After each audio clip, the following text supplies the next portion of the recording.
welcome into Jungle Tales, a Pirate Baseball podcast, episode 52, coming to you on Monday, June the 16th. It's been 15 days since the Pirates were eliminated and their season came to an end down in the Conway Regional. ECU finished the 2025 season 35-27, but really finished on a high note. Proud of the way the guys came together, won the tournament, then went 2-2 in Conway.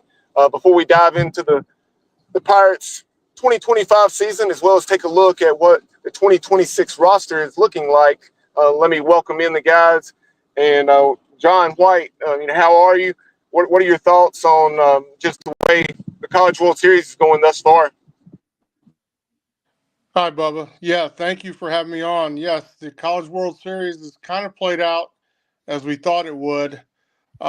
We've seen some excellent games, particularly Louisville and Oregon State was pretty fun to watch. Arizona's been eliminated. They kind of a surprise, taking out UNC Chapel Hill in their regional. So they've moved on. And then today we got to see an excellent pitching performance out of Gage Wood of Arkansas, 19 strikeouts and a no-hitter. That doesn't get much better than that. I think he tied Kumar Rocker's record for Ks in the NCAA baseball tournament. So that's pretty impressive to watch. But as usual, College World Series always has a lot of great memories that these guys are going to remember forever, and some great games as well. Also, Johnny Robertson is with us, and stats. What are your thoughts on the CWS thus far? Well, John pretty much covered my thoughts. I've watched every game, and they've all been compelling. I mean, I've enjoyed it. Frankly, the teams that I've rooted for have lost virtually every game. So I won't say who I'm going for tonight. Oh, yeah, I will. I'm going for LSU tonight. But I'm looking forward to what we have left, and what we've seen so far has been spectacular. Like John said, the Wood performance today, I was rooting for Murray State. You wouldn't think that they could hold Arkansas to 3 runs, but they did. But I mean, to get no hit like that, at the end of the game, I was rooting for Wood to go ahead and get his no hitter, as much as I loved Murray State and their story. So I'm looking forward to what we have, left. It should be good. Yeah, that no-hitter, if you guys didn't already mention it, it was just the third no-hitter in College World Series history. Yeah, I believe it was the first since 1960. But I don't quote me on that, but there was one in the 50s and one in the 60s. So, yeah, and then the other thing we didn't mention was the way Coastal was played in the World Series. The continuation of what they've done in the last 23 games before then, their 25-game win streak. Pitching has been outstanding, defense, and they're just doing enough. It's like a well-oiled machine is what you're seeing out there. So they've been impressive in the World Series as well. I didn't want to leave them out. Yeah. One of the things about Coastal Carolina is obviously anybody that follows college baseball closely knows about Caden Bodine, one of the best catchers, if not the best catcher in all of college baseball. And this was prior to Omaha. Over the course of the entire season, he had stolen 225 strikes, which came out to be 3.5 strikes per game. John, I know this is something that we've discussed quite a bit off the air, but just tell folks, your thoughts on that from a pitcher's perspective. Well, as a pitcher, this gives you good confidence that that when you start pitching around the edges, that he's going to get a lot of calls with the way he frames pitches. He also his catching style is something that's starting to come on in the college ranks more and more. Is they'll set an initial target for the pitcher, and then they'll put the glove on the ground and then move it up into the zone. So it's more of a natural movement into the zone. But obviously he stands strong in the zone. He doesn't let the ball play him, and just the overall framing effort. And you can see in the graphic you're showing that he gets a lot of calls on those corners. And not only with the pitcher confidence of being able to work those corners, now you have hitters that know they have to expand their zone.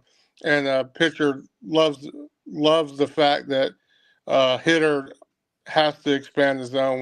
When that starts happening, and it's evident in the ERA for Coastal Carolina. Right now, they're second in the nation, and it's great pitching, but a lot of it has to do with him as a catcher as well. And he's shown, as far as defensively wise, that he can play the position. But as far as catching the ball and presenting it for the umpire in a fashion that makes it look like a strike, there's nobody better.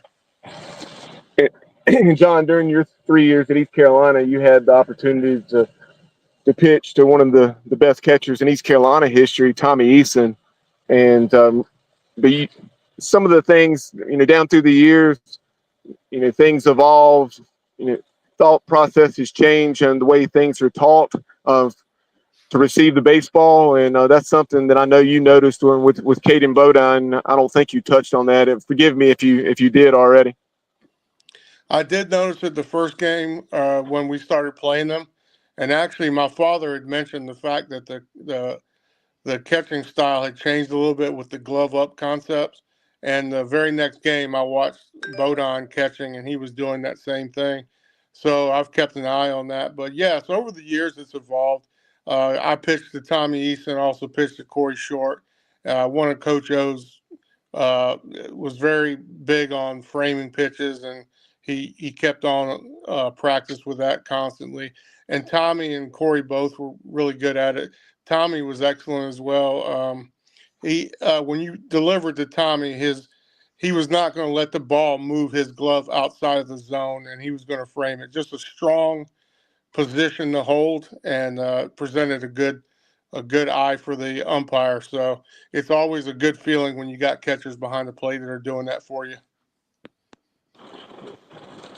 Now let's shift over and take a look at the 2025 East Carolina season. Guys, entering the year, so much transition, so much newness. You knew there were going to be some pretty steep learning curves, and there certainly was. You had a 20-10 start, 6-0 in league play, but at that point in time, you had not faced the better teams in the league. Starting the league off league playoff, I should say, with the Memphis Tigers and Rice before Rice really started playing better baseball. But from that point on, ECU just went 9-15, 7-14 in the league, but the Pirates were able to put it together. You had some addition by deletion or addition by subtraction, so to speak, and with I think 2, maybe 3 guys that were removed from the roster. Coach Godwin didn't dive into any detail, of course. He kept that within the team, but he referenced the drama and how nice it was to see those guys that were still a part of the team in the upper 20s. That roster that ECU had down in Clearwater really came together, went 4-0 there at the conference tournament, and then had a very representative showing down in Conway at the Coastal Carolina Regional. What were your major takeaways for the season? Are you talking to me, Bubba? Or John? Either one. Go. You can start off. Go ahead, JR. Okay, I was just, for me, I drove down to Greenville for the opening series against George Mason, and I just never forget the feeling of looking. I kept checking for the starting lineup, and then finally it comes out, and there's no Riley Johnson, and I was like, oh, what's going on here? And I thought it was just a hamstring issue or something. He'd be back maybe game 2. But then the deeper we got into the season, we were wondering if we were ever going to see him. And I think that played a huge part. We just never had any momentum. We had a bunch of young, players. The only one with significant starts coming into the season was Dixon. That was it. And with no Riley, I just felt like it just took us a long, long time to find the right combination. And then, we did get it going late, but it was a rough ride to get there. Yeah, there was a lot of inconsistency, and you could see it in the lineup. And the coach was, Coach Godwin was trying his best to find out the best formula.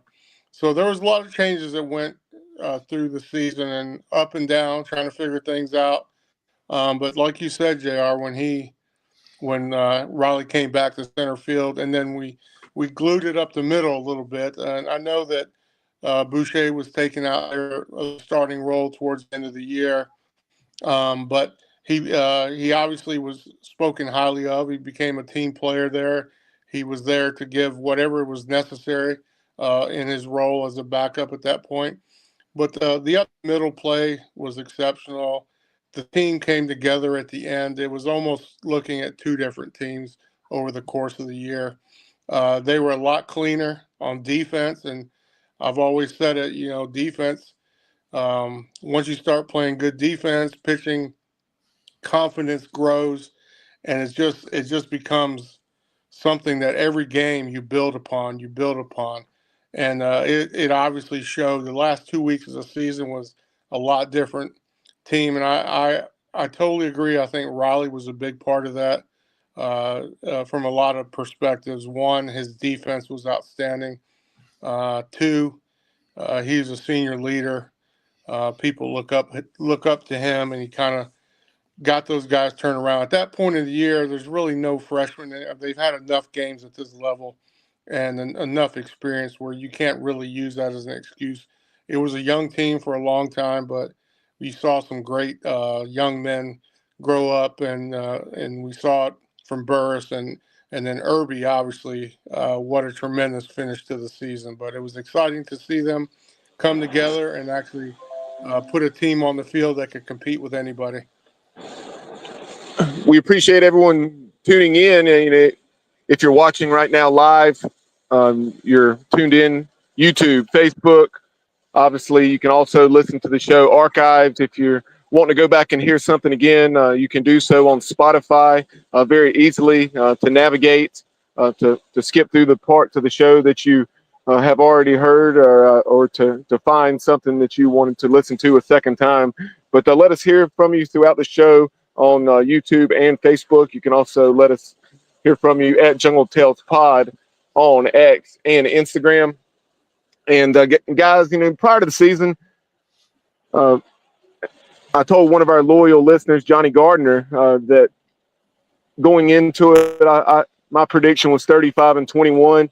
However, I would have thought that if we were going to go 29-25 like we did, that those records, 20-10 and then 9-15 would have probably been flip flopped.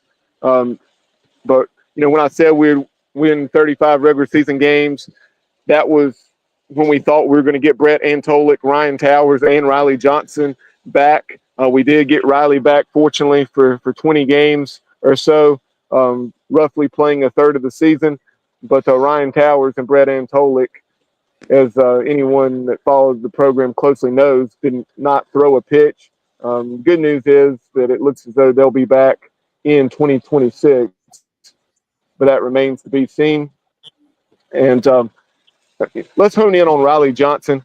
That young man, after not being able to play in all the non-conference play, saw his first action.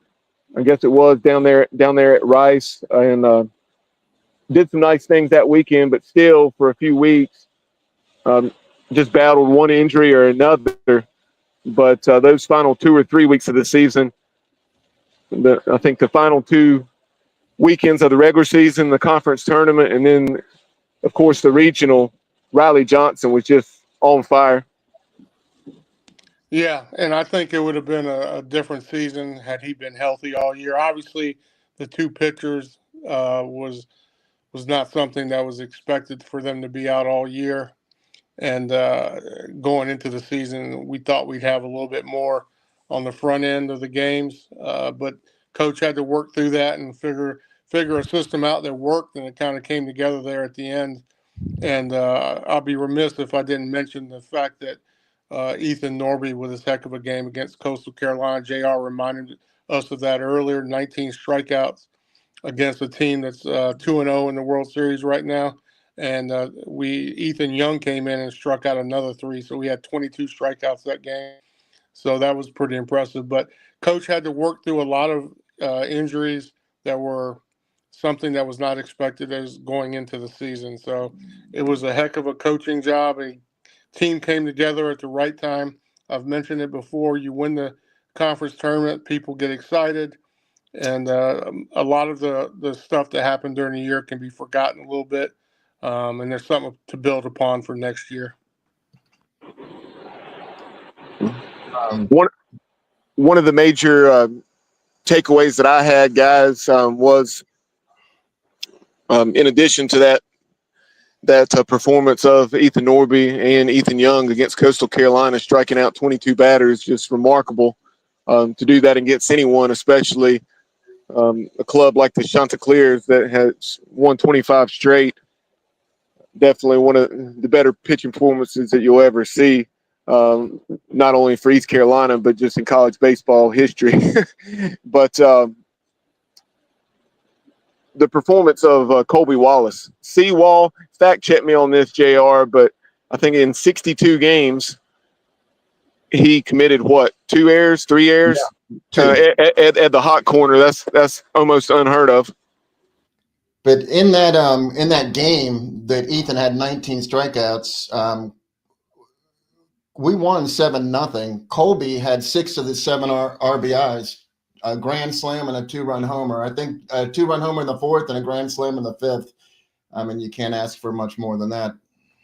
Yeah, that kind of gets under the radar when your pitcher's out there king everybody. I mean, it was incredible to watch. So everybody forgot who drove in all the runs, JR. Yeah. Hey, before we close the book on Riley, very briefly, I'd just like to mention that UTSA home series. Unfortunately, we didn't win that series, but so Riley had 2 home runs the whole season, and he's not a home run hitter as it is, but he had 2 in the same day in 2 different games against UTSA. We had to play 2 back-to-back games, and he went 4 for 8. And had 2 home runs, the only 2 home runs of the year, and just made some ridiculous catches in center field and had to be helped at least 3 times that I could count by medical staff just to get him back to the dugout. And he would never come off the field, though. He was a warrior, and that's the last I'll say about Riley. It's just I will miss that dude. Yeah, one of the more impressive players I've seen at East Carolina. Gave his heart and soul, left it on the field, and it was really impressive to watch. And he made a lot of ESPN top 10 highlight type plays at the end of the He year. really did. I mean, you think about it. I think this was perhaps going into the regional, but I was telling someone that I was talking to down in Conway, another member of the media, that I think it was like 57 ABs up to that point, Riley had just, I think, several extra base hits, very high percentage for that low number of ABs, and to have been, unable to take that many swings up to that point in the season. His productivity was remarkable, not only in the field with the glove, but also at the plate. Whether it was producing all those extra base hits or what you always think of with Riley Johnson, like he did in the regional. I think it was perhaps the second game against Florida. Remember the bunt right over the pitcher's head that landed in no man's land behind the mound? Oh, yeah. Yeah. That craziest bunt ever. Yeah. So, yeah, his play is contagious. The rest of the players, they look around and say, wow, if this guy can go out there and do something like that, I need to get more. And it was pretty obvious towards the end of the year that they all came together and were playing very hard. Guys, I think what we'll do, because a lot of these guys that we want to talk about their performance throughout 2025, we can talk about that looking forward into 2026. Before we talk about the guys that have already made an announcement they're going to run it back and be a Pirate in 2026, let's very quickly go over the guys that are leaving the program. Most of these did not see a lot of action. Played minimally. Whether it was on the mound or positionally in 2025, you did have key contributors like Lance Williams, Brad Pruitt, that left the program. Also, Brad Zayak, who pitched tremendously well in that 1-0 loss to Coastal in Game 6 of the Conway Regional. But Lance Williams, he made the decision to leave. He wound up at Maryland. Brad Pruitt is now a Georgia Bulldog. Keenan Bowman is at Upstate, that's had a representative showing down at the Clemson Regional. Neil Griffin, who is from the Charlotte area, is at Division II Power Wingate. The Bulldogs won a national title in the not too distant past. Tyler Brashear is at Eckerd, a D2 program down in Florida. Roger Vergara is at Jacksonville University. He is now a Dolphin, playing for former Pirate shortstop Turner Brown and also ECU assistant coach Colby Bortles. You have Ian White Jr. He is now an Indiana Hoosier. Taylor Grubbs. I have not confirmed this, but I think I saw somebody reporting that he is now playing for the New Mexico Lobos. Dawson Kerr. Trevor Jackson is now at St. Louis Billiken. Jason Janesco, Jaden Winter, Drew Downs, Michael Irby, and Brad Zayak, or as we call him, Brad Zayak, better known as Yak, has yet to choose his new destination. Thoughts on those 15 Pirates to enter the portal? Yeah, I can talk about three. Being a former pitcher, seeing Lance and Pruitt or Prue, and Zayak or the Yak moving on, kind of hurt me a little bit. But they have their own lives to live, and they needed to move on in their mind. So that's what's happening. But I was surprised on the move by Lance Williams going to Maryland. He has top end stuff when he's on. He's got obviously he has some control issues keeping it around the plate, but when he's on, he's extremely tough. Has very, very good stuff, top end stuff. Prue, had some issues later in the season. He kind of looked great at one time, and the next thing you wonder what was going on there. So, and then Zayak showed in his last game how he could be effective, and I'm not sure what he's going to do. Like you said, have seen nothing on him and where he may go, but he might have some growing to do still. But he showed that last game that he has a lot of potential as well. So as far as those three players go, watched them a lot this year. Very impressed when they were on. And but like the season went, there was a little bit of ups and downs going on with all three. So that's the three I'll talk about. I'll let JR take up from there. Well, the three I'll talk about won't really be missed by many. But I saw the Tulane game where Taylor Grubbs came in, and he recorded 3 outs with 2 pitches. It was garbage time. I mean, we were losing 15-5, I think it was, or whatever. And then he had 3 shutout innings, and I was like, wow, I think Grubbs might have found something. And I was excited that we had another pitcher to consider for, mid bullpen, and he never saw the field again. So that just shows I don't always know what I'm seeing from left field, but I was not surprised to see him go, and that was the right thing. He was never going to see the field at ECU, nor was Ian White. I think he made the better decision. I don't belittle those guys whatsoever. I think it's better for us that they moved on. It's better for them that they moved on, and I wish them all the best of luck. The other one was Trevor Jackson, who I got to know his dad, because even though Trevor wasn't playing, his dad would drive down from Illinois and hang out in left field. And he just really, really loved the East Carolina atmosphere. So I was, I was rooting for Trevor to do well next season, but, I still will, although he'll be wearing a Billikens uniform. But those are the 3 guys that, that I had a comment about. I wish everybody good luck. I don't have any, bad feelings about anybody leaving. Moving on to those guys that have made an announcement that they're going to be a Pirate in 2026. I'll very quickly run through all 15, and then we'll discuss several of these individually. Braden Burris, Austin Irby, Colby Wallace, Walker Barron, Alex Boucher, Jack Herring, Ethan Norby, Sean Jenkins, Braxton Trammell, Nick Moran, Alex Peltier, Davin Whitaker, Jackson DiLorenzo, Gabe Beschloss, Michael Kalinich, Ryan Towers, and Brett Antolik. And let's start off with Ethan Norby.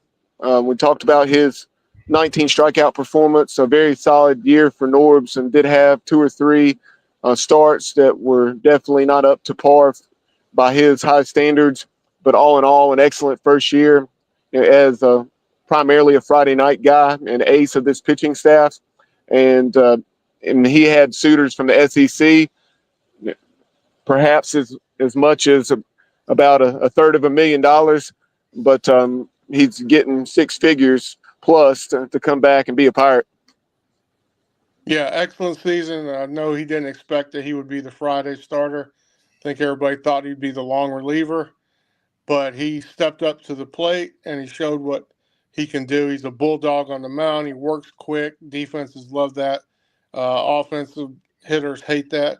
And he showed in that Coastal game when he's on that he can, and he pounds his zone, how effective he can be. So great year from Ethan. It was impressive to watch. Glad that he's coming back. He did get some big offers from supposedly a couple of the SEC teams that are in the World Series right now. But excellent year coming out. He did have a little bit of a crisis there with giving up the home runs, but late in the year he came out and showed why he was the starter on Friday nights, and Florida Gators saw it, and that was a pretty good thing. And so yeah, very impressed by him this year. We'll stick with the pitching theme and then shift over and discuss those returning position players. Sean Jenkins, he is now 18, so we can stop calling him the 17-year-old. But Sean, of course, was supposed to have just finished high school, but instead he's had a solid freshman year. Definitely some ups and downs, but more ups than downs. And we saw the potential that Sean Jenkins possesses with performances like what he had in the American Athletic Conference Championship game against Tulane. Yeah, the game against Charlotte in the regular season and the Tulane game shows that he does have top end stuff when he's on. He was young. I've heard him speak a couple times, and to be 17, 18-year-old and talking, and the analysis he puts on his pitching and some of the stuff I heard, it's impressive for such a young person. I don't think I started thinking about the way I held certain pitches until a couple years after I got to East Carolina. But he's already doing that. It shows that he's on top of what he needs to do, what he wants to do, and he just needs to get a little bit more consistent on the field. And you can see a couple times this year that he has top end stuff as well.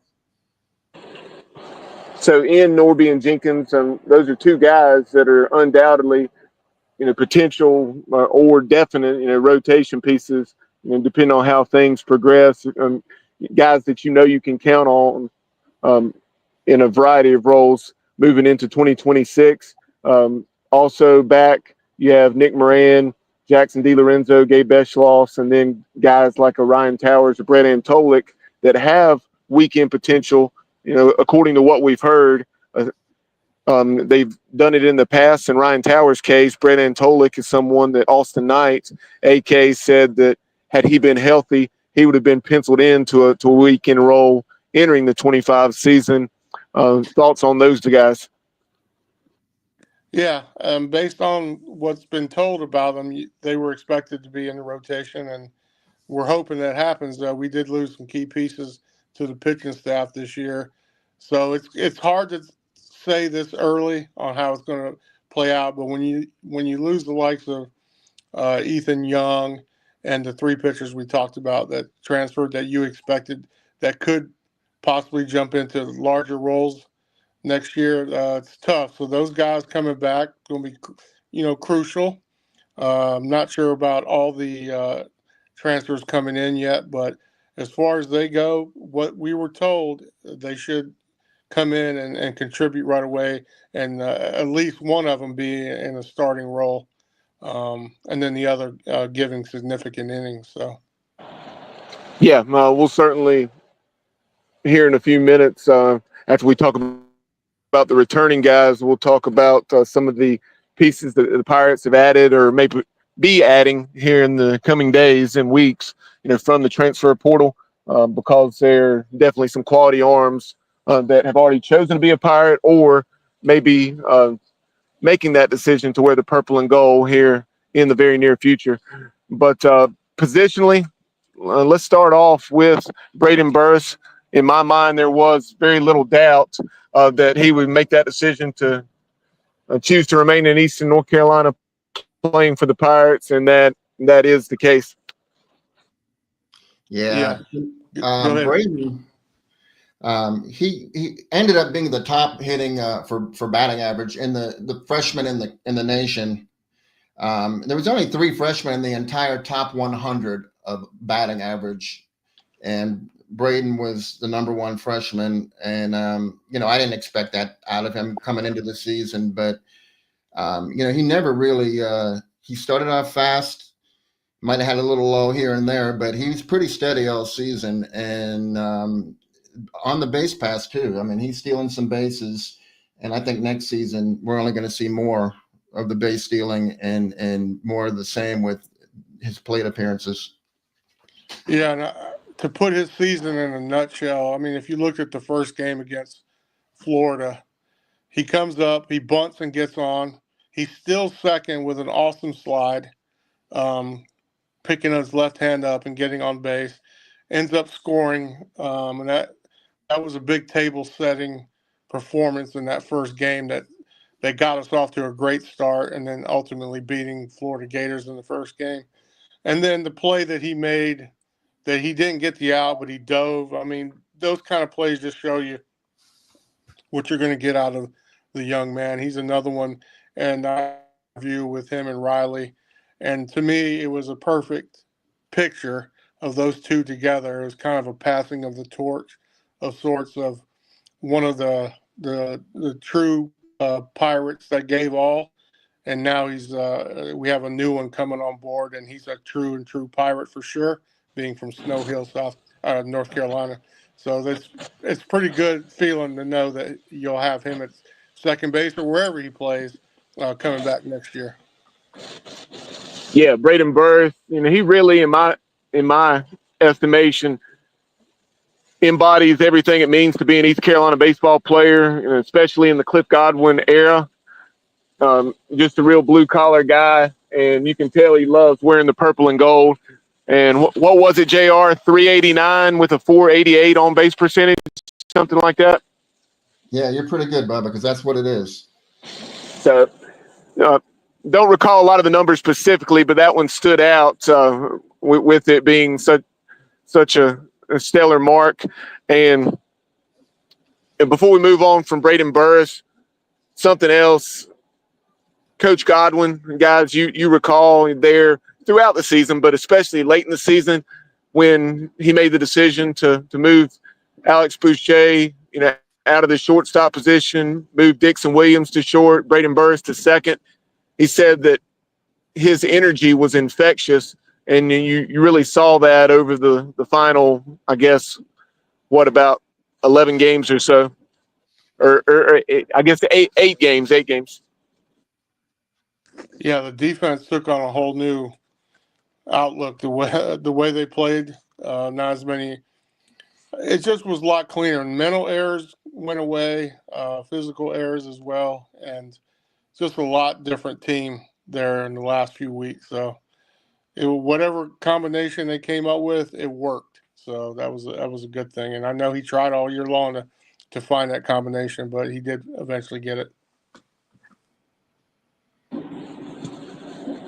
So it's nice to have a guy with versatility, with that production, returning that is really an excellent leadoff man, strikes out very, very sparingly, and then can really wreak havoc once he gets on the base pass, as John just referenced, and with what he did down in Conway and other times throughout 2025. Austin Irby, we heard throughout the fall and the preseason how much confidence, borderline arrogance in Coach Godwin's opinion. And he said, and like that from Irby, did have to himself process season and did so. You saw him go on an absolute tear down the stretch, especially in postseason play down in Conway. Had 10 or 11 hits in that NCAA regional. Yeah, he was 10 for 17, but I mean, he had 21 total bases in those 10 hits. And at 17 at bats, 21 total bases at that level, playing against, you got to keep in mind, he's playing against the pitching staffs of 4 top 20 teams. Well, they're 2 top 20 teams, but 4 games. Florida and Coastal both in the top 20, both with strong pitching staffs. He went 10 for 17, 3 home runs, a couple of doubles. I mean, he was spectacular, and a great glove too.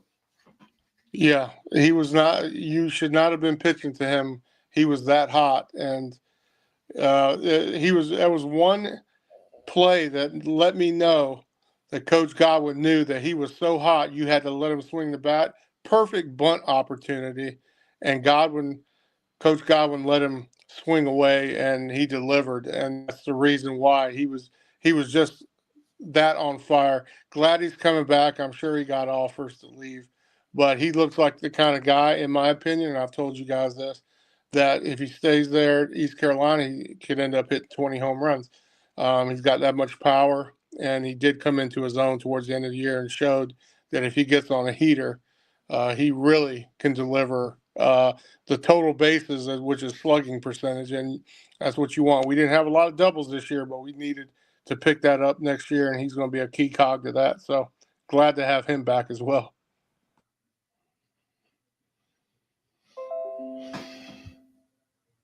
Yeah, it looks like Bubba may have dropped off, but real quick, I wanted to go over the Conway thing with you, JR. Second game, going against Coastal.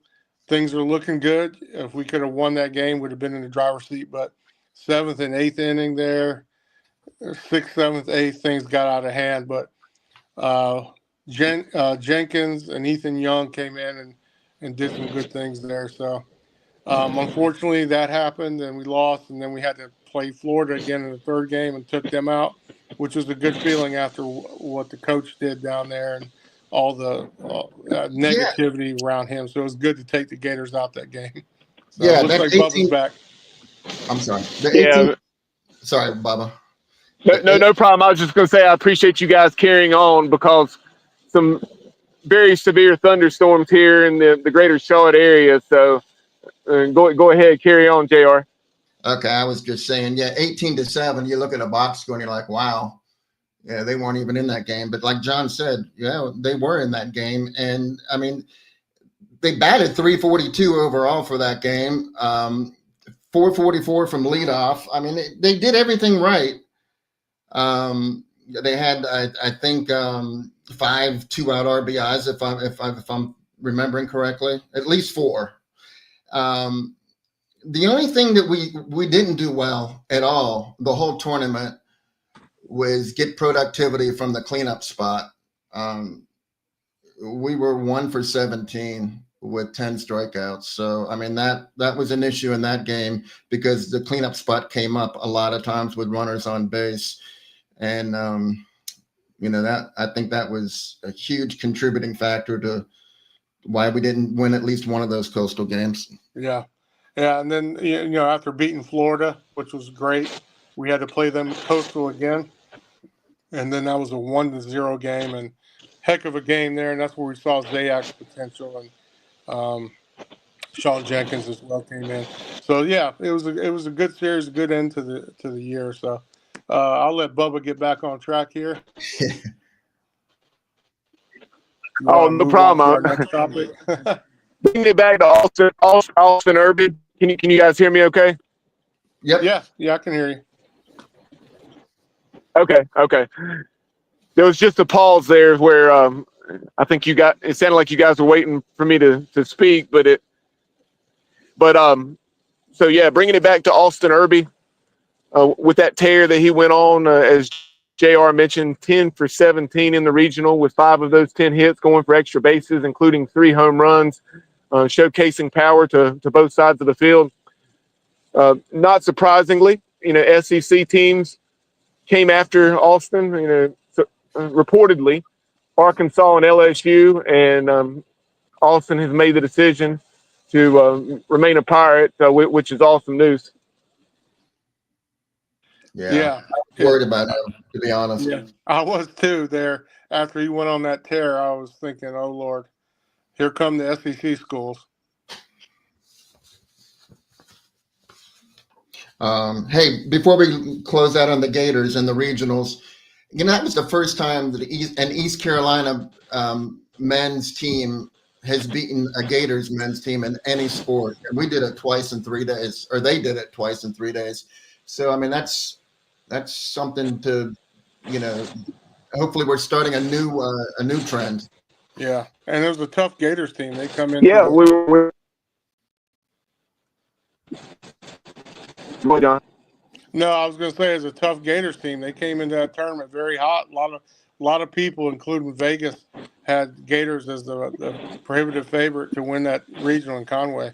So yeah, and I've been a part of a team that lost to the Florida Gators. So it was good to see get the 2 wins this year. That was good. Yep. I mean, as you said, JR, ECU was 0-4 against the Gators in baseball, had played them competitively in a 3-game series, back in 94. And then what was it you guys lost in that regional game in 89, John? It was maybe 7-3 or something, or what? No, it was 11-5. Same score we beat them. Yeah. Okay. Yeah, now that you say that, I remember you bringing that up when we beat them. And then you had those 11-6 and 11-4 wins down in Conway. But and then in basketball, we had played them within the last couple of years, lost a very close game that came down to the final minute. And then in football, we were, I think, 24-17 losers in 83, a game that you had a really bad call go against ECU late that took away possession of the football. And then also you had the near miss in the bowl game, and then also game 2 of the 2015 season. So ECU has been very competitive against Florida down through the years, but never able to get over the hump until just a couple weeks ago. Yeah, it's amazing how much you can remember. You're going back to the football seasons where I think Ernest Biner was playing back in the early 80s. I'm sick, John. Growing up, my dad had that on VHS with the 83 highlight film. So I watched that pretty much on a loop throughout my childhood. So that's the reason I remember that score the way I do. Wow. But they're bringing it back to baseball. We talked about Burris, Irby, Colby Wallace. We've already mentioned, how well he played the glove. Not as good of a season at the plate as Colby would have liked, but definitely, as JR mentioned, some bright spots, especially like that performance that he had against Coastal, where he had 6 RBIs in a single game. Yeah, that's correct. And then where did he finish? About 270-ish. Yeah, I don't have that. I don't want to misquote. Okay. I don't want to do Colby wrong, so I'm going to withhold. I'm not quite sure exactly. Oh, he was 269. He finished 269. His defense was impeccable. One of the better defensive performances from a third baseman all year. Yeah, I mean, he was about as rock solid as you can get over there. As soon as the ball was hit to him, the play was over. That was very impressive. And he made tough plays on the run a lot. Right. And so there you have Irby at first, Wallace at third, Berth at second. The infield shaping up nicely for 2026. And Walker Barron behind the plate. Walker was a warrior back there, playing all but just 2 or 3 games behind the dish, and did so very well. And clearly there's things to improve upon, but all in all, you had to be pleased with the performance of Walker Barron. Yeah, and I'm wondering about that as far as the getting him more time out from behind the plate, or is he going to have a similar situation next year?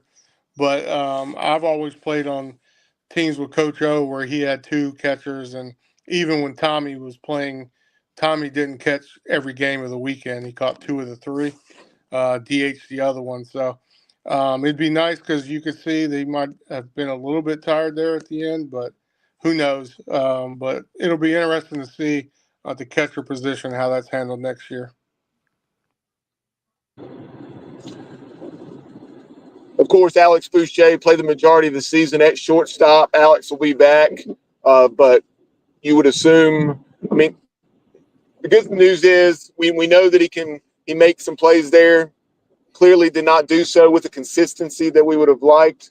That goes without saying. But Alex's biggest thing, he would make a lot of the harder plays, but then the more routine ones just did not. Had 20 or 21 E's on the year, but he had proven last year at Old Dominion when he was playing at first base. I think he just had 1 error all season when he was in a first base / DH role, but saw considerable action at first for the Monarchs. Yeah, he's going to be one of those plug and play guys. Obviously, his arm is tremendous. He does make some great plays. So we could see, I've heard people speak that he might be able to jump into an outfield spot every once in a while. He does play first base. That was his position before he came at ODU, as you mentioned. And he can play shortstop as well. So we're going to see him as a backup more than likely, unless there's some injuries or whatever. But he's proven he can play. There's some things he needs to refine in his swing approach, but that I'm sure they'll be working with him on that as well. So I'm glad he came back, and he also got mentioned by Coach being such a great team player. So that was great to hear. A lot of players may take that as a negative and kind of go back in a hole, but he did not, and that's a good sign. Yeah, that's something that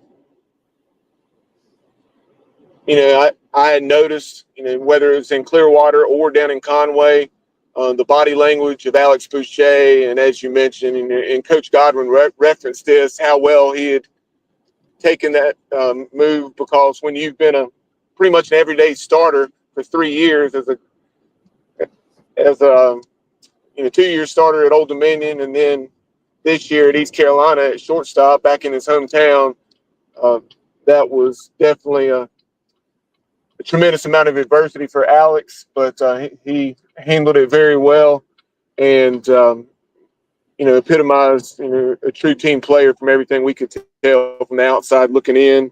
And then, as I mentioned, Cliff Godwin pointed it out. So what we were seeing certainly appeared to be spot on. Also returning, Jack Herring. You had Jack Herring coming in from Rollins down in Florida, D2 program. Took some time for him to make the transition, and man, once he made the transition, though, I think it was right around that Charlotte series when Coach Godwin was looking for a pinch hitter. He went to Cliff and asked him what he needed to do to see more playing time. He got that opportunity in a pinch hit role, and never looked back from that point on. From the midway point of the season for that final 20-25 games. Yeah, I tell you, when he first started playing right field, and then he dropped that ball, I think in the second game, and Cliff benched him, I was afraid we would never see him again. And I didn't really mind that because, in my opinion, he wasn't going to be a contributor. But boy, he proved everybody wrong, and I give him all the credit in the world because, like you said, Bubba, he figured out what he had to do to play more and play better, and he did it. And we wouldn't have been where we were without him. That is absolutely 100% for sure. Yeah, and JR, going back to your comments about Raleigh and center and how the team changed, I think the offensive lineup, once they established that Braden was 1 and Jack was 2, really established something there and got Dixon backed up a little bit there in the 3, 4, or 5, or where they were going to put Dixon. That really helped the beginning of the offense and set the table for a lot of games. Both those players did very well. And I think Braxton ended up the year with a 345 batting average. So, yeah, pretty impressive stuff. No, 305. Sorry, not 345, 305. 305, or are you talking about Jack, or did you say Braxton? Jack ended up with 305 average. Jack, gotcha. I knew it was right around 300. Jack, I think, finished with 5 home runs, and Yeah. really had a solid regional. And yes, he can improve his routes in right field. Yeah, Coach I Godwin, was gonna mention that we need Coach O to go out there and show him how to do.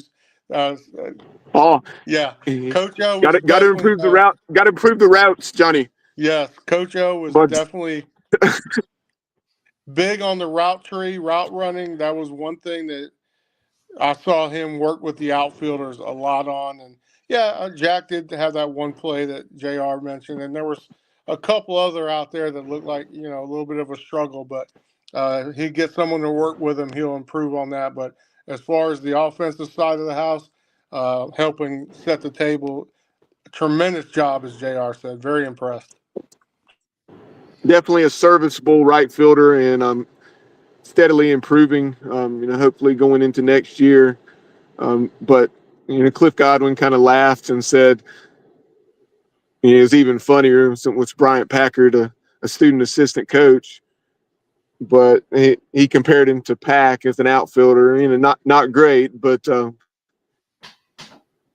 could make most of the team plays, and could get the job done well enough, especially with the bat he brought to the table.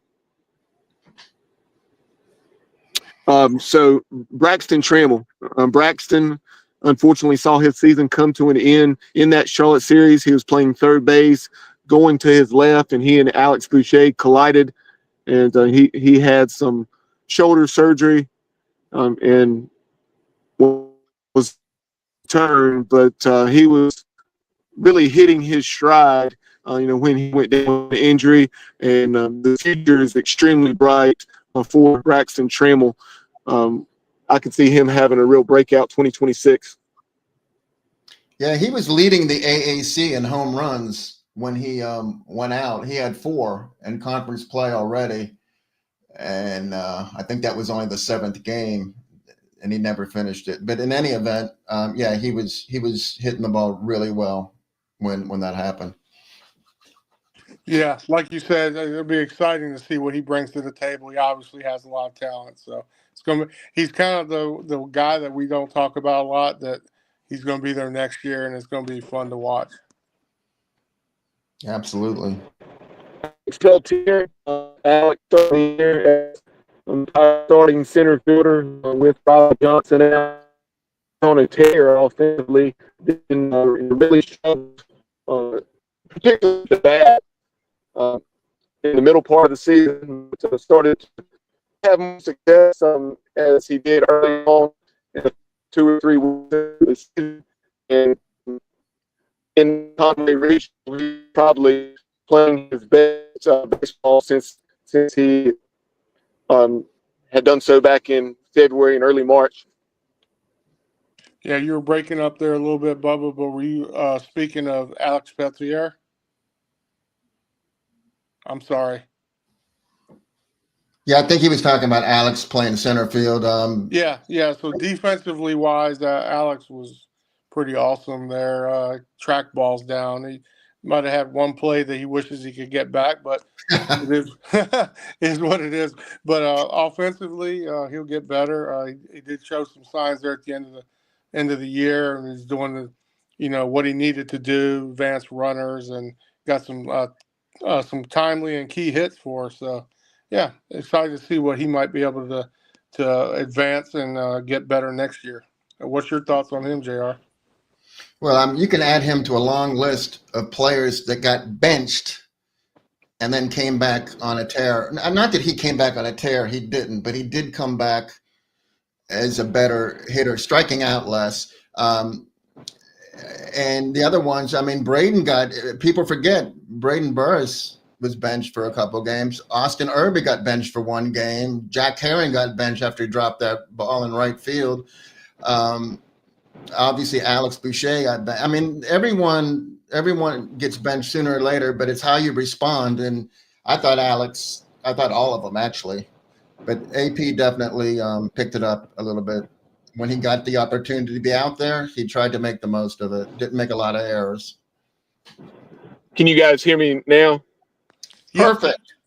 Yep. Great. Let's hope it stays that way. The storm seems to have passed, so hopefully the service will be improving.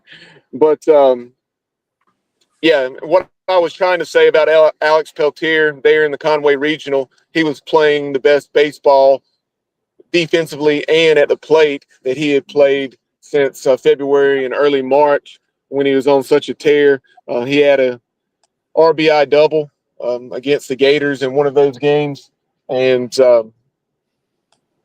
yeah, really look forward to what he brings to the table moving forward. I think back to that second weekend of the season, he had a tremendous catch at Boshemer Stadium when he was playing center field, where he laid out on a ball where he had to come pretty much directly in or maybe slightly at an angle.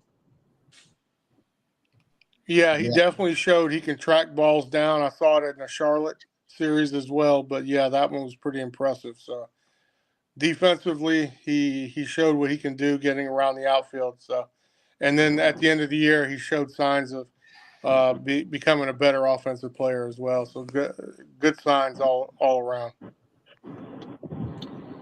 Davin Whitaker, the Davie County product. Davin played for the is playing for the Boone Bigfoots this summer and hit a home run in the last night or two.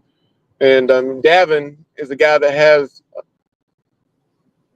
a lot of potential, and I think it was the Tulane series when we bounced back after Tulane had drubbed us in the opener. We bounced back with a run ruling of the Green Wave, and Davin had a big home run in one of those games. I think it was the run rule game. Yeah, he had the pinch hit type role this year. He did hit a couple home runs, timely ones as well. I think I seem to remember one where I said he looked like JJC at the plate that game.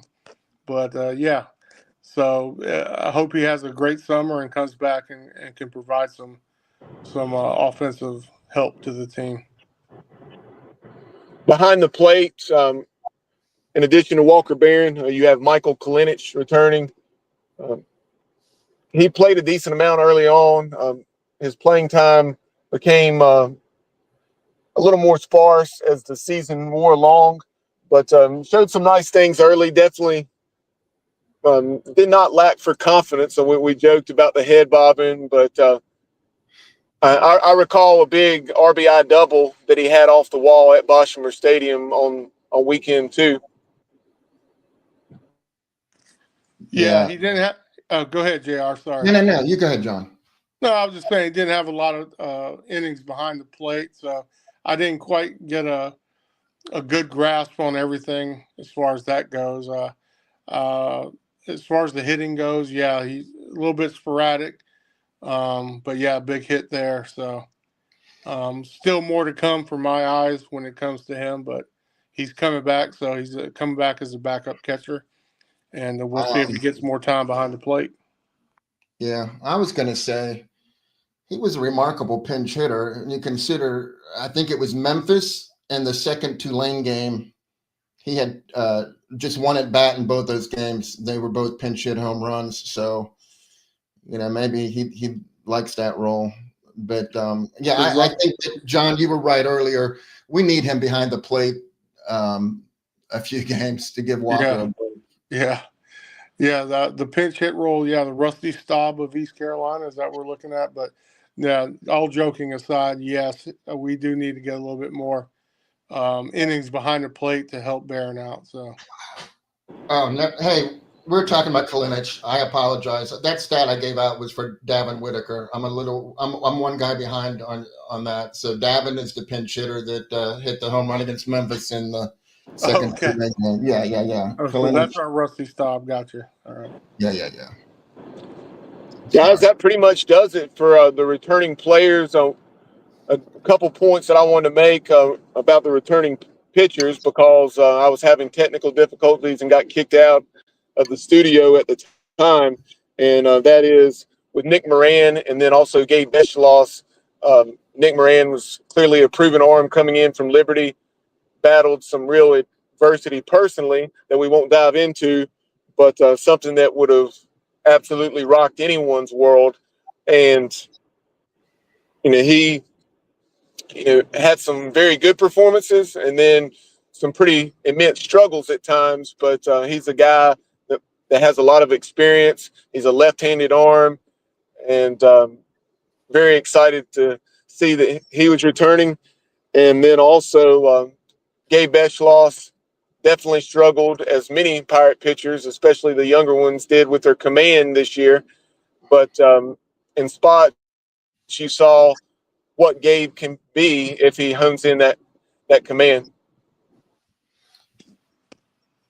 Yeah, both. Yeah, definitely a young command. Seems to be going hand in hand this year with the team, but definitely need left-handers. Moran would be if he can get his game up,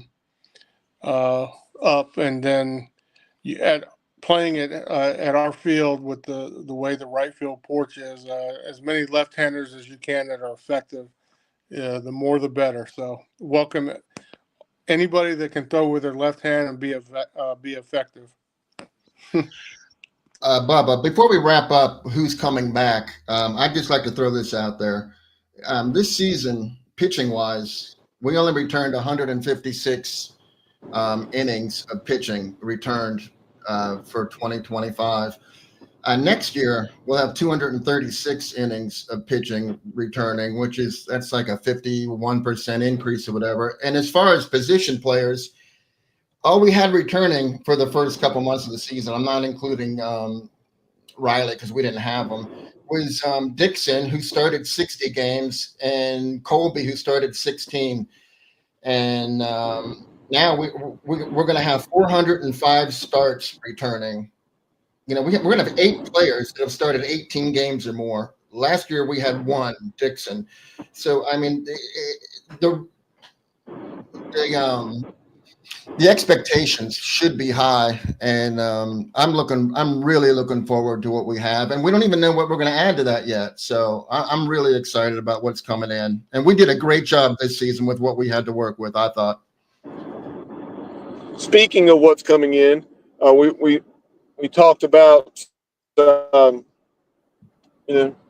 key arms like Norby Jenkins returning, and then you're losing some that you had high for the spots like Lane Williams, Brad Pruitt, Brad Pitt. They all go where so pretty clear needs there. That brings as well. We will talk about in future. Guys that played the Pirates. Let's start off with Belmont Abbey, a very good D2 program that won 40 plus games in 2025 and hosted a regional, if I'm not mistaken.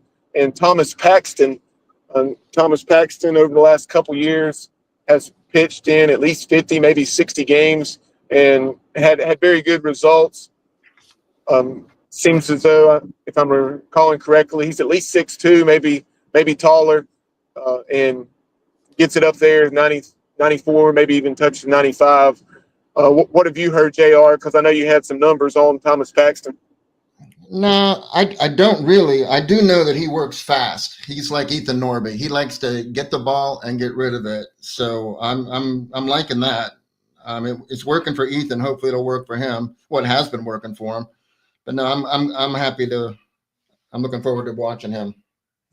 Yeah, it'll be good to have a show in the future once we get all the recruits in and kind of get an established benchmark of who we got and get that going. But right now, I don't have a lot to go on based on who's coming. I do know we have 2 JUCO All-Americans coming in, and so they talked about that in the World Series about the JUCOs and with the state of baseball now and how important the transfers are. But yeah, JUCO has always been important as far as getting players from those avenues. Those guys are tested a little bit more, so it'll be fun to see how those guys do at the D1 level.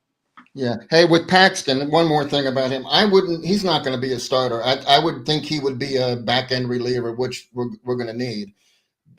So that's where I think he's going to fit in. Yep. As you're saying, JR, pretty much all of his outings at Belmont Abbey over the last 2 years, if not all, were out of the pen. And definitely a lot to like about Thomas Paxton. Let me see. I did have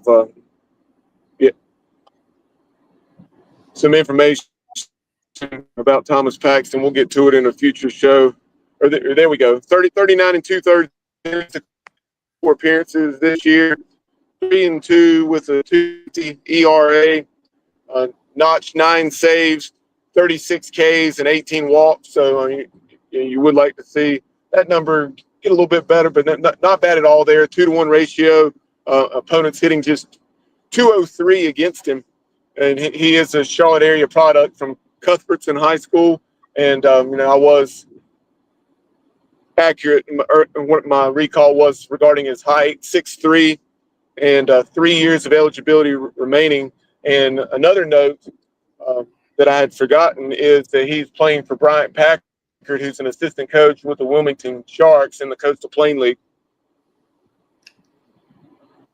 Yeah, I did not hear that, so that's good. So anytime the summer baseball is so different compared to when I played, but it's always good to hear about these guys going and playing, and it's really exciting that he's down there with Packard. So good for him. One interesting thing we're going to have 3 Jacks trying to get some outfield play next season. Obviously, Jack Herring, but then Bubba, I watched your interview with Jack Vogeley from Walters State in Tennessee, and he looks like he's going to be a good corner outfielder. And then a freshman coming in, Jack Strom from Millbrook down near you, John, Raleigh. He's got pretty good numbers too, and he's also a corner outfielder. So we could have 3 Jacks out there at one point. And we got some stolen bases coming our way as well. Yeah, Jack Vogeley that you referenced, JR. And if you've not heard that interview, definitely go back and check that out. It was in the final couple of days of April, prior to his team making it to the JUCO World Series out in Grand Junction, Colorado, and he was named a JUCO All-American. So congratulations to him. Unfortunately, Jack sustained an injury out there in Grand Junction and wasn't able to play in Walter State final game or two. But a heck of a JUCO career for the former Cincinnati Bearcat, Jack Vogeley, and just seems like not only an excellent baseball player, but an even better young man. In the few conversations that we've had in the interview that we conducted with him, he seems very appreciative of any attention coming his way. But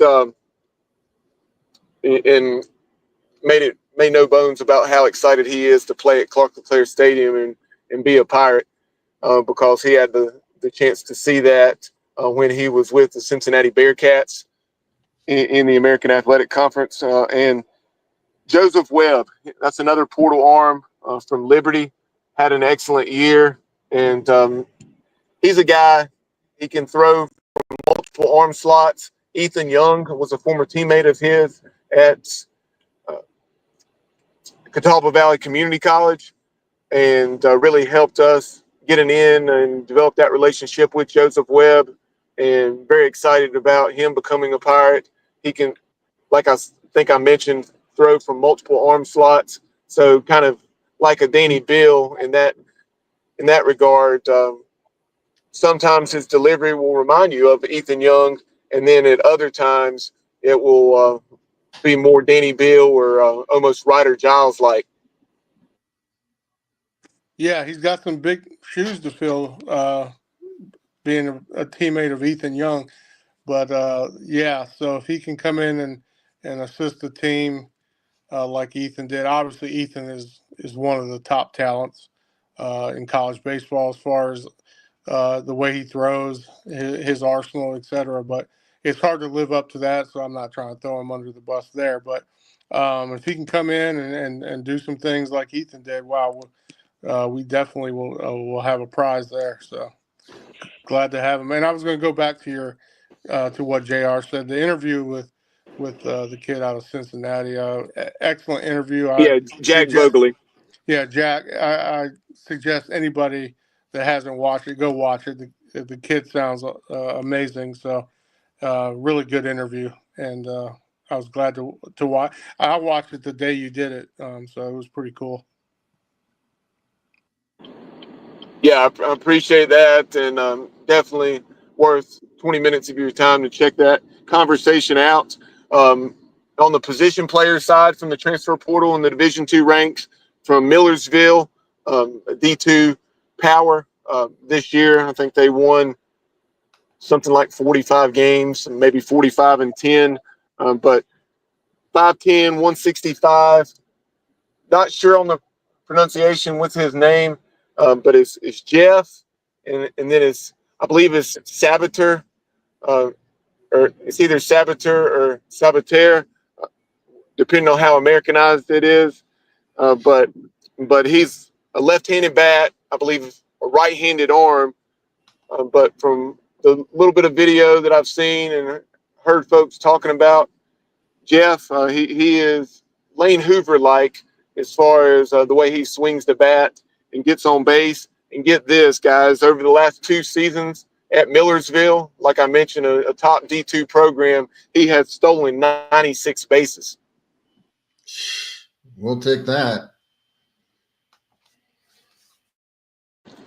And he had a 363 batting average and 491 on base percentage. So clearly we have someone coming back that's an excellent leadoff man. But you have another one in potential starting center fielder material in Jeff Sabater, and he could, who knows, he could be an excellent kind of a second leadoff man, so to speak, batting near the bottom of the lineup. We'll see where he fits in, but very excited about this addition. Yeah, sounds like a lot of speed, and if he gets on the base path, be trouble for other pitchers and create some havoc. So it's always good to have those kind of players. Any other notes, things that you guys have seen regarding portal pieces? There are a couple that I would like to mention. These guys have not committed, so definitely understand that these guys are not Pirates as of yet, but they could potentially be, and give credit to Stephen Igo of HoistTheColors.net here. And you have Gavin Marley, hard-throwing right-hander from Lenore-Ryan. Lenore-Ryan was a D2 World Series team this year, and the Bears won 50 games. And Gavin Marley, apparently his mother went to East Carolina, so that could bode well for our chances of landing him. But Gavin Marley appeared in close to 30 games for the 50-win Bears. Yeah, they had a heck of a season, and that's good to have his mom on our side. So that's always a good sign. Are you talking about the transfer portal right now? I would say people that think that we didn't do well because we lost some pitchers, they really need to look at the bigger picture, because I think we had one of the better transfer portal sessions. I mean, if you're FAU, what are you doing right now? You lost your ace, Trey Beard. You lose your closer that had all but 2 of their saves, I believe. And their leading batter, who was the leading batter in the nation, Jake Dewar. So, I mean, they all went to Texas A&M, I believe. At least 2 of them did. And then you have Duke, who's now really the Virginia Blue Devils. I mean, they're all moving to Charlottesville. And then you have Virginia, which a lot of their players are going to Mississippi State. So a lot of good teams lost a lot of heavy talent, and we really did not. So that's my take on it. Yeah, and Yeah. one other, I thought Tulane did okay. It seems like with a couple players they got. So I still have to review that, but it seems like Tulane's done okay in the portal. And in addition to Gavin Marley, a guy, Frank Ciccone, uh, from St. Joe's. Frank, I think he started 14 games this year for the Hawks. And I think in those 14 starts, went 6 or more innings in 6 of those and logged close to 75 innings. So not just an elite arm, but a proven arm. He's shown that he can have success at this level in pretty high volume sample size there, 70 to 75 innings. So keep an eye on Frank Ciccone out of St. Joe's. He could potentially be a Pirate in the coming days. Again, give credit to Stephen Igo at hoistthecolors.net. He had reported that Frank Ciccone had visited here in the last couple of days over the last weekend. And with that, that will wrap up the portal talk for this edition of the show. And final thing, guys, let's talk about some of our pro Pirates, how East Carolina guys are faring in the show. Unfortunately, some bad news, but I'm sure he'll be back up there perhaps before the season's over, but definitely moving forward, and that is Zach Agnos had right at 20 appearances in his time with the Rockies. And I think you're the one that told me, John, he was optioned to AAA Albuquerque. Yeah, he was. He has 4 saves, but he's pitched 21 innings. He did struggle here of late. He allowed 10 earned runs in the last 3 1/3. So I think they were still surprised that he was optioned down, but he was. So he's going to get his work back together at the AAA level, and I'm sure we'll see him back at the Colorado Major League level before the season's out. Actually, there's no doubt in my mind we will. That's a tough place to be a relief pitcher for sure. Yeah. Yeah, they have the Yeah. biggest. Yeah, those gaps, and yeah, that's not, and the light air. It's not the best place to be a pitcher. It's like Front Royal, Virginia, at the Bing Crosby Park where I used to play in the Valley League. If you pitched there, your ERA was going up. I've Yeah. been there. And Gavin Williams, the big rigs, having a very solid 2025. He started 14 games, 5-3 with a 3.89 ERA, 69 in the third, 72 strikeouts, a 147 WHIP. Not as good as you would like there, but in the last 7, he's been even better. 3-1 with a 2.89 ERA with a 123 WHIP. John, what are your thoughts on Gavin's 2025? Yeah, I mean he's coming to his own. He's still got to get those walks down. His last game he threw 55 of his 90 pitches were strikes. So still got a little bit of a walk problem, and it shows in the whip as you mentioned. But he has elite stuff. It'll eventually, he's still young, so I still see good things, and I know Cleveland's happy to have him, and he'll be in the big leagues for a good while with the way he pitches, and he's had a great year.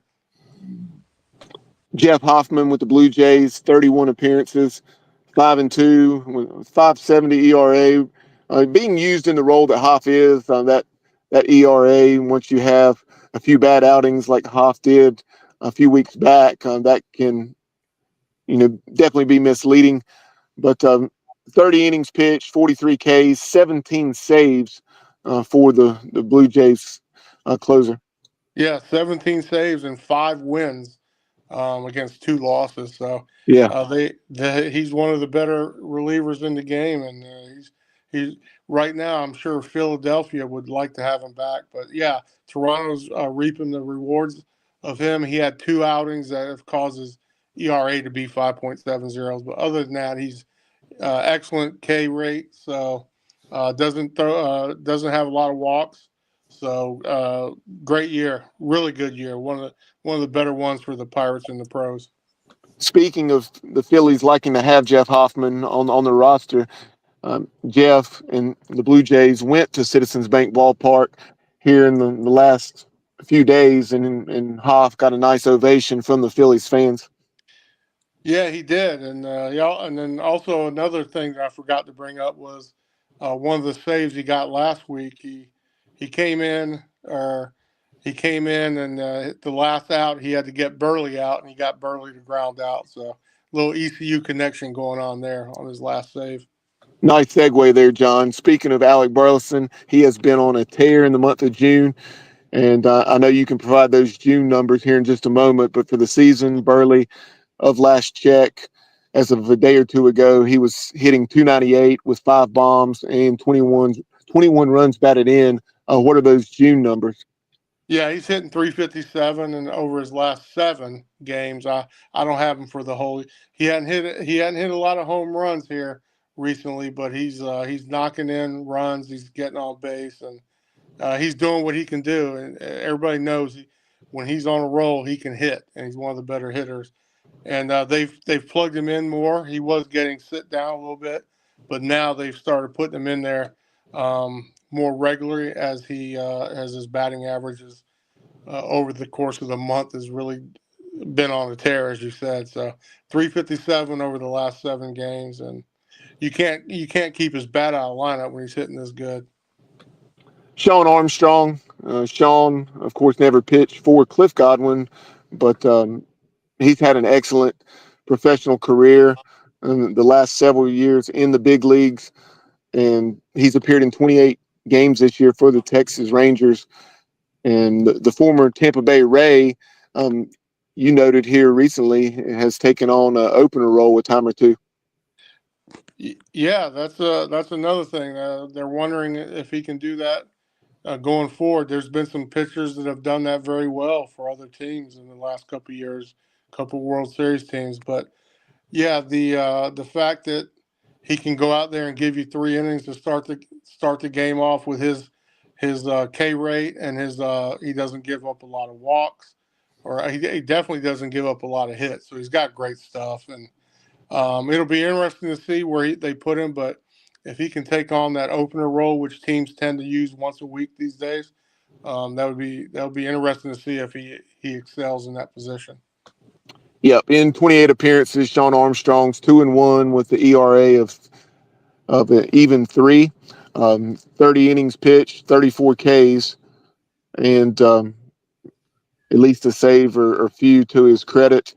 Connor Norby, definitely not the 2025 Norbs would have wanted to date, but still a long way to go. And during the course of the season, and his big league career is still largely in front of him. He was had a cup of coffee, so to speak, up there a couple times with the Orioles before he became a Miami Marlin. I'm showing my age now, but once he became a Miami Marlin, really went on a tear last year.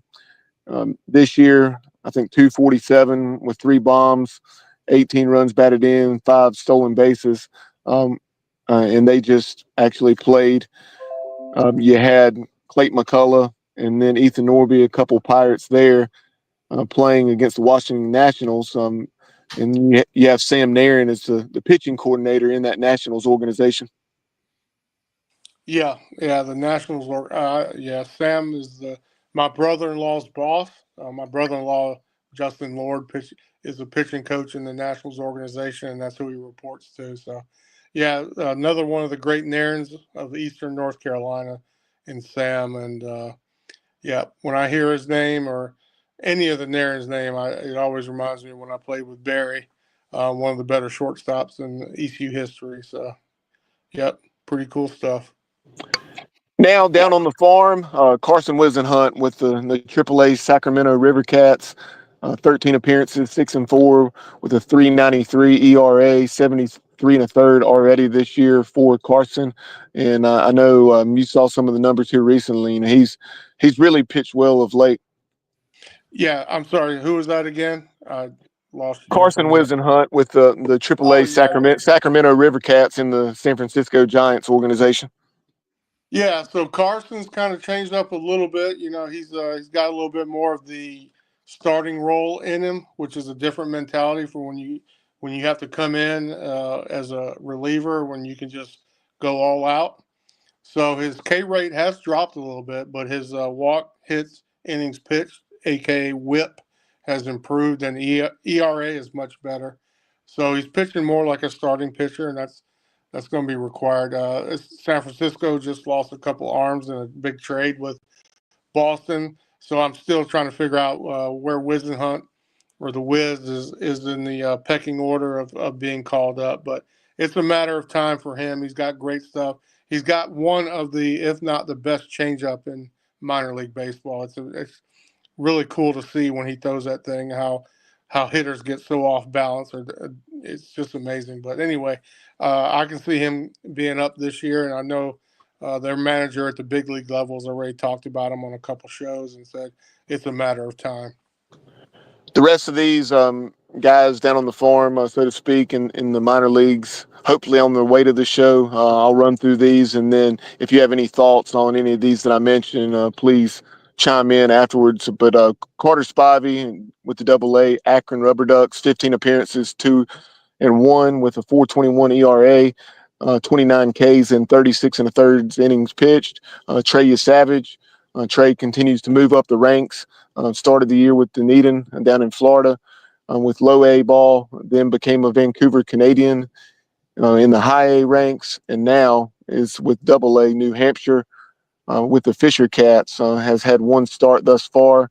Went, like 4 1/3, John? Allowed 1 run on 1 hit, 4 strikeouts, and 4 walks, if I'm remembering correctly.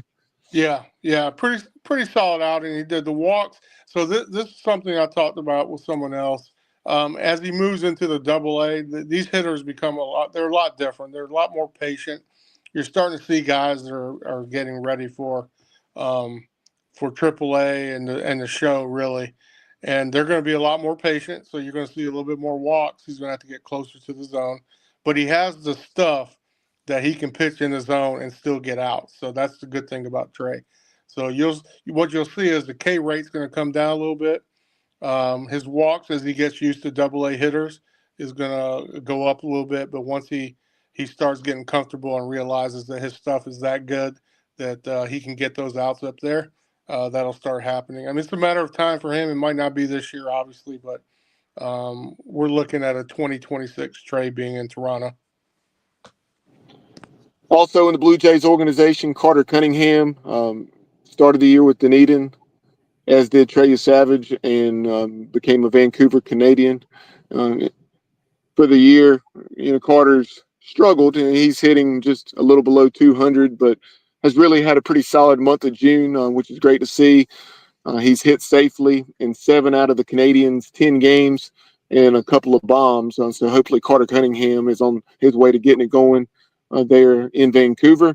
Josh Moreland, similar performance on the season with the Hudson Valley Renegades, Josh Groves also with the Hudson Valley Renegades, and Groves has pitched very well, 4-3 with the 3.54 ERA. A lot of swing and miss, 53 and a third innings pitched, 62 Ks. And I have a graphic I'm going to show here in a moment with the way Groves has pitched here of late. He says Yankees number 29 overall prospect Josh Groves has been an under-the-radar breakout performer this year. Year-over-year comparison of just high A stats. Last year, there you see his numbers, and then how much of a positive jump he has taken in 2025. Sinker 93, 94, topping out at 96 with the fastball. Upper 80 slider. Very solid changeup and curveball for Josh Groves. Any thoughts on him?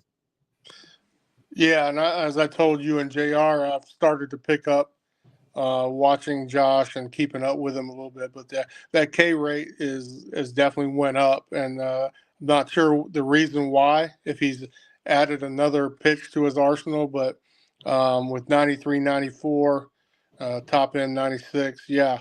So that's a great K rate. So he's the guy Joe there says he's under the radar. Yes, that's under the radar because that's Double-A material almost. We'll see where that goes, but I'm starting to keep up with Josh now. He's in my Rolodex of players that I keep up with now, and I'm not taking away from any of the other players, but I typically start watching them when they get to Double A. Danny Beal. Danny Beal's pitching for the Down East Bird Dogs and leads them in innings with 34 innings pitched. All of those coming in a starting role, as DB has made 7 starts for the Down East Bird Dogs in the independent ball.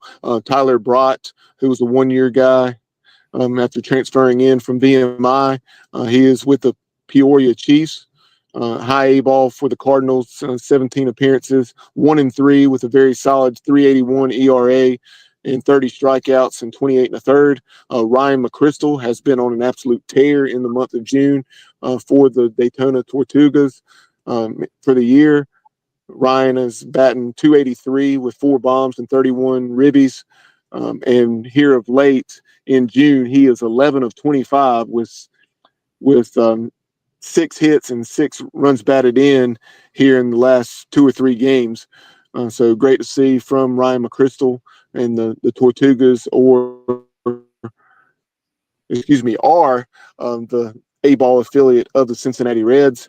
Jacob Jenkins Cowart in the Miami Marlins organization. He started off the year in Jupiter, and now the last few weeks is in high A-ball with the Beloit Sky Carp up in Wisconsin. JC is hitting about 200 for the year with 2 bombs and 20 runs batted in, and he's stolen 11 bases. And then last, Jack Reinheimer. Jack Reinheimer is still playing professional baseball. Of course, he's been with the Chicago Cubs, the Mets, the Seattle Mariners. Jack is now in independent ball like Danny Beal, and he is playing not too far from me down in Gastonia for the Gastonia Ghost Peppers. Yeah, I didn't even know Gastonia Ghost Pet. So is that the team that changed their name from the Honey Pot or whatever it was? Yeah, the Honey Hunters or whatever. They're Yeah, yeah, yeah. I they know. I became know the they Gastonia Ghost actually. Peppers. Yeah, that's a pretty nice facility they have there. To be honest, for when I was growing up in that area, we were at the Rangers and the Cardinals were at the other park over there off of the interstate. So that little area they got now is pretty cool to go watch a game. It is, and they are actually in the same league as the High Point Rockers. So if anyone listening to the show has ever seen the Rockers play, that's the same league with the Gastonia Ghost Peppers. But and I'm honestly trying to recall. You guys may know. I'm not sure if that's the same league as the Down East Bird Dogs or not. Yeah, I couldn't tell you right now. I'm not up to speed with those.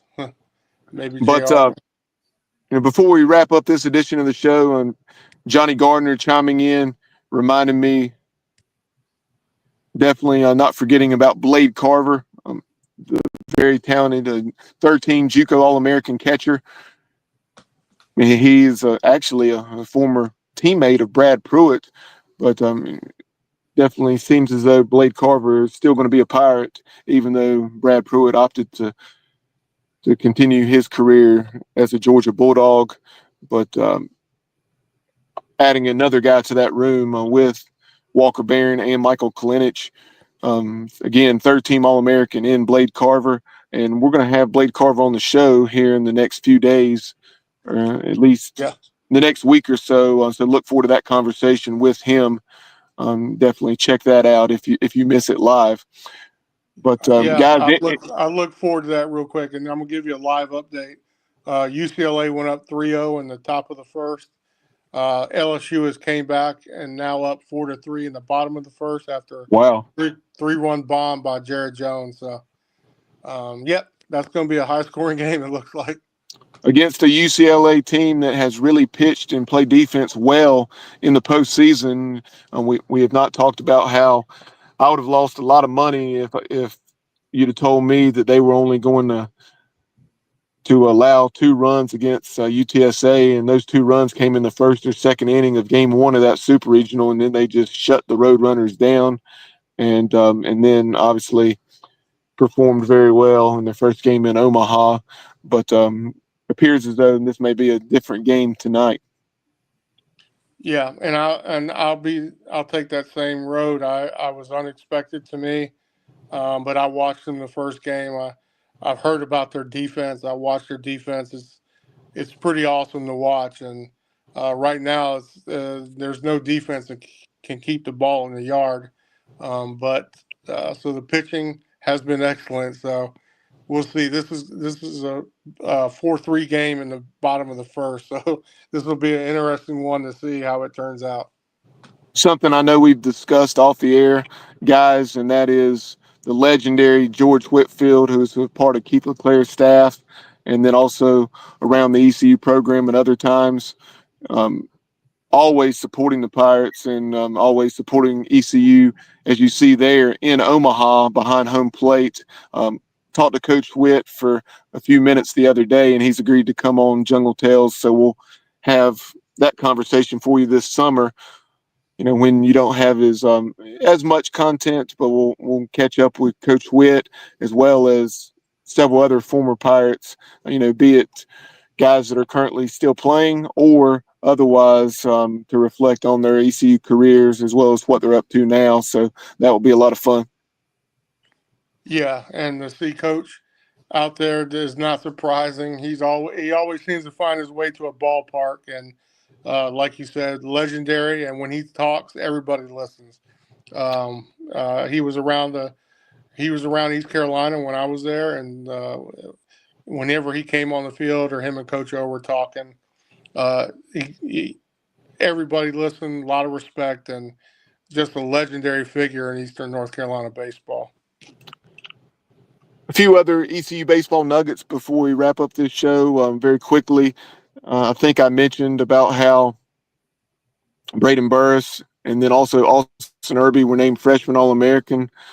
You had Braden, first team freshman All-American by the NCBWA publication, that is the National Collegiate Baseball Writers Association. And then Austin Irby was the first team All-American by Perfect Game.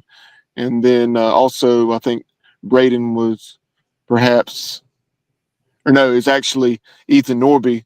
Ethan was a third team All-American by Perfect Game. So congratulations to those guys on those individual accolades.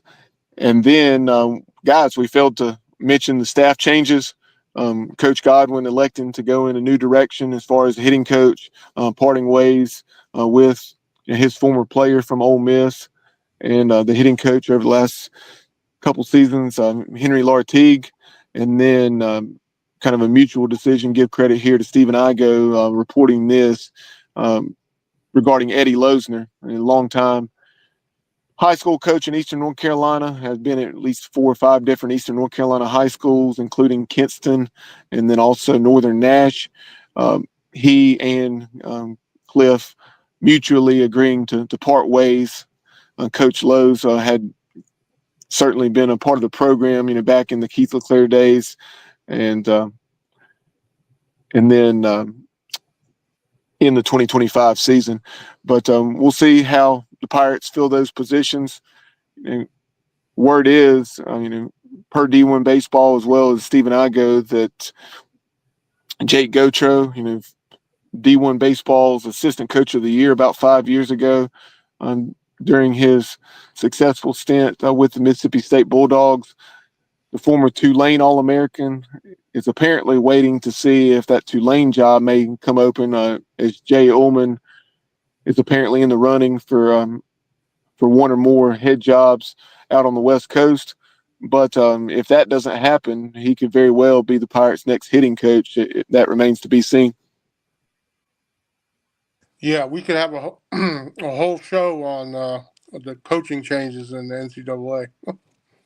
Yep, and then give credit here to Kendall Rogers. A couple of days ago, App State Baseball is hiring Heath Blackman, the former Hickory Grove Christian head coach in a high school in the Charlotte area. He has been our director of player development at ECU for the last 3 years, and congratulations to Heath on being the Mountaineers' new pitching coach. Guys, any parting thoughts as we wrap up on this long but very informative edition of Jungle Tales? Nah, I'm good. I enjoyed listening to y'all talk about the Pirates and the pros. That was very interesting. Yeah, it's been a long time coming here, and we had a lot of content, so it went a little longer than we expected. But like I said, if we want to talk about the coaching carousel, as I call it, that could be a whole show. We didn't waste any time. Yeah. As far as the podcast is concerned, this specific edition, that did work out well with my Southern Collegiate Baseball League game, my little summer side hustle, if you will, getting washed out tonight with those severe thunderstorms. Yeah, with what we received, there was certainly no playing baseball in the greater Charlotte area tonight. But that will do it for this edition of Jungle Tales. Again, be sure to follow the show on social media at Jungle Tales Pod on X, Instagram, and Facebook, as well as YouTube. Be sure to like, comment, follow, subscribe on all of those platforms. We're closing in on 500,000 followers on each of those, and we look forward to communicating with you, Pirate Nation, throughout the summer. And we'll have Trent Britt on. I mentioned having Coach Witt, George Whitfield on. We'll have Mike Harrington on from the 23 Club. That reminds me, shout out to Garrett Blackwelder and his wife on stepping up once again. They stepped up for the men's basketball program. They do so once again for baseball with the match initiative over the last couple weeks. More than 200 ECU fans stepped up and raised a good chunk of money for NIL purposes over the month of June. So that was great to see.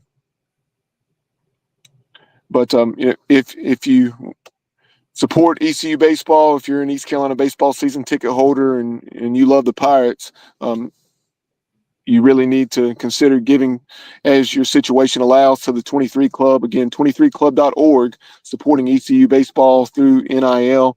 You have the Purple and Gold Society. That's really for donors that are going to be giving at a very high level, as high as, or I think starting at rather, $5,000 annually. But then, if you're in the boat, someone like myself that's a teacher that can give nowhere near that amount as much as we would like to, definitely, give to the 23 Club, or you can call the Pirate Club and give to the ECU Baseball, Excellence. I believe it's the ECU Baseball Excellence Fund, but just tell the Pirate Club that you're donating the monies for NIL purposes and are giving, at a level lower than the Purple and Gold Society, and they can direct those funds accordingly. But, that will do it for this edition of Jungle Tales. We'll talk to you soon here on the show. And as always, go Pirates.